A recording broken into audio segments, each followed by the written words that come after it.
পরিষ্কার কথা, level playing field নিশ্চিত করতে হবে। আইন শৃঙ্খলা বাহিনী এবং জনপ্রশাসনের নিরপেক্ষ ভূমিকা নিশ্চিত করতে হবে। জুলাই সনদের আদেশ এবং গণভোট যদি না দেওয়া হয়, তাহলে অন্তর্বর্তীকালীন সরকারের এটি হবে সবচাইতে আত্মঘাতী সিদ্ধান্ত। জুলাই সনদের আইনি ভিত্তিক দেওয়ার জন্য গণভোট জাতীয় নির্বাচনের দিনে দেওয়ার অর্থ হচ্ছে গণভোট যেটি জুলাই সনদের আইনি ভিত্তি দেওয়ার বিষয়টিকে হালকা করে দেয়া। জাতীয় নির্বাচনের জন্য সবাই ব্যস্ত থাকবেন, আর গণভোটের যে লক্ষ্য সেই লক্ষ্য সেখানে অর্জন করা সম্ভব হবে না বিধায় কোনোভাবেই এটা মূল্য পাবে না, এটা মূল্যহীন। এটা জুলাই সনদের সাথে অবমাননা, এটা জুলাই যোদ্ধাদের সাথে অবমাননা ছাড়া আর কিছু নয়।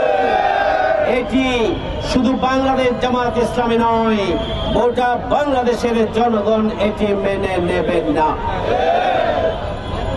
ঐকমত্য কমিশনের পক্ষ থেকে বিভিন্ন দলের সাথে বারবার বসার পরে যে সুপারিশ তারা তৈরি করেছেন, এখানে নোট অফ ডিসেন্ট দেওয়া ছিল বিএনপির পক্ষ থেকে, বাংলাদেশ জামাত ইসলামীর পক্ষ থেকে এবং এনসিপির পক্ষ থেকে।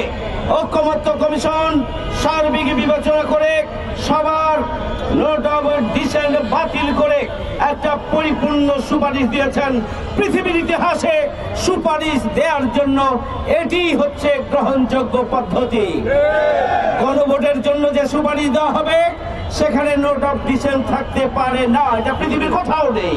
অথচ গায়ের জোরে একটা রাজনৈতিক দল অন্তর্বর্তীকালীন সরকারের উপরে প্রভাব খাটিয়ে এবং কয়েকজন উপদেষ্টার সাথে যোগ সাজস করে ঐকমত্য কমিশনের যে রিপোর্ট, সরকার যে রিপোর্টকে অনুমোদন দিয়েছে, যে সনদকে অনুমোদন দিয়েছে, সেই সনদে পরিবর্তনের জন্য ষড়যন্ত্র করছেন।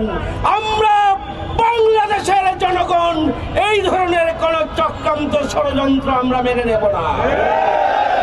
পরিষ্কার কথা, নভেম্বর মাসের মধ্যে গণভোট দিতে হবে।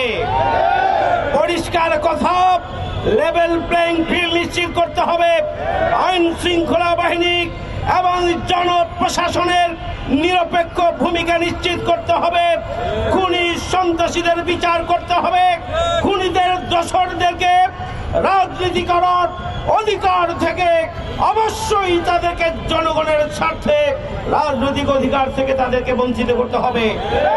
অধিকার থেকে তাদেরকে কোনোভাবেই আগামী দিনে ফ্যাসিস্ট অপশক্তি যদি রাজনীতি করার সুযোগ না পায়, যারা আওয়ামী লীগকে ফ্যাসিস্ট বানিয়েছে তাদেরও এদেশে রাজনীতি করার কোনো অধিকার নেই।